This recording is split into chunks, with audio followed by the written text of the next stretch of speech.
My name is Vries. I'm 35 years old and I live in the north of the Netherlands. I make handmade recorders.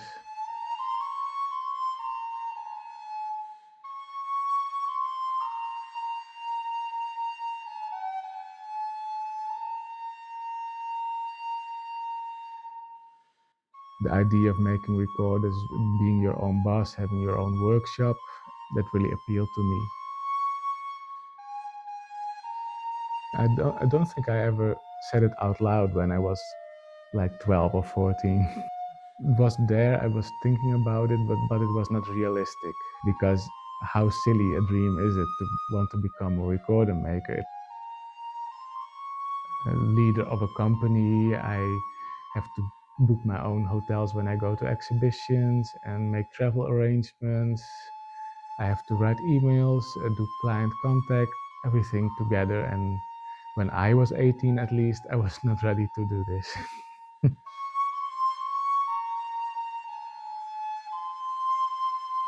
So I studied history first at university. And then when I was 24, I finished that. And then I was ready to be a recorder maker. And I decided this is what I want to do. I'm at least going to try it and we'll see how far I get. I was not interested in doing another job.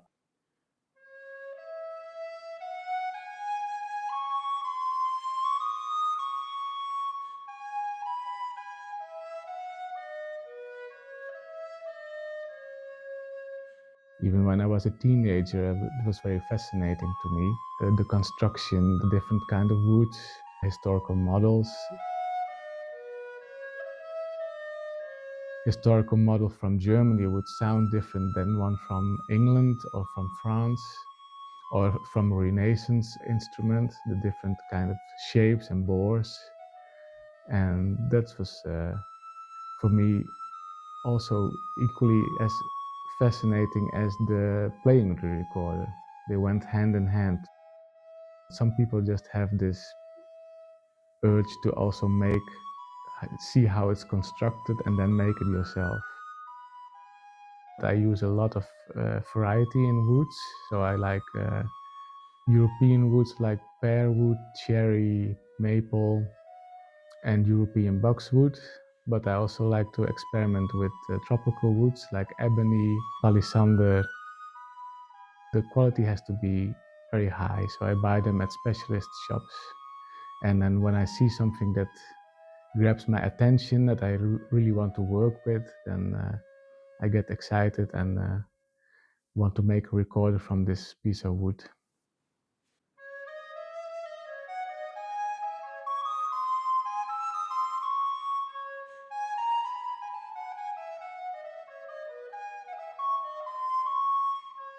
I have a lot of variety in customers, and that makes it interesting. So I have some top level professional players, but that I have bought instruments, but I also have older amateur players that really like what I do.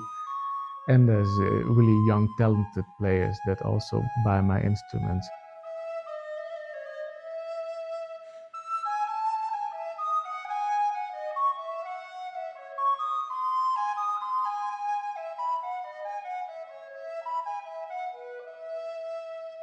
I like every aspect. I like a good amateur that can find something to improve their level in my instruments.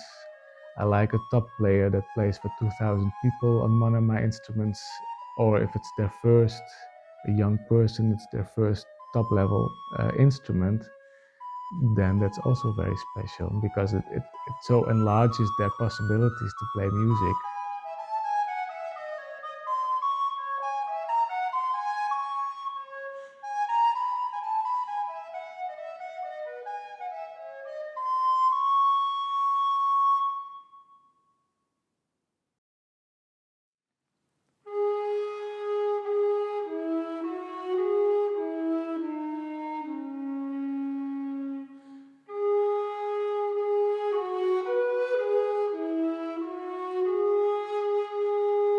Well, you're making a very high quality instrument for very demanding players, and that is very expensive. So everything has to be right. That means the voicing has to be right, so that's where the sound is made, but also the tuning has to be spot on.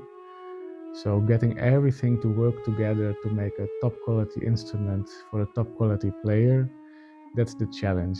So if one thing goes wrong, then your recorder can go basically in the trash.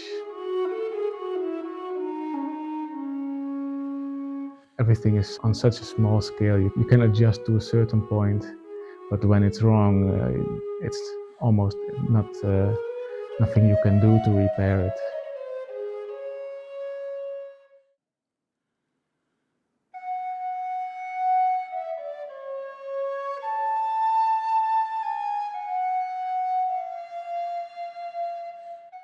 Are looking for a sound that makes you feel good, or a way of playing that it doesn't limit you. It makes it possible for you to play in the way that you want.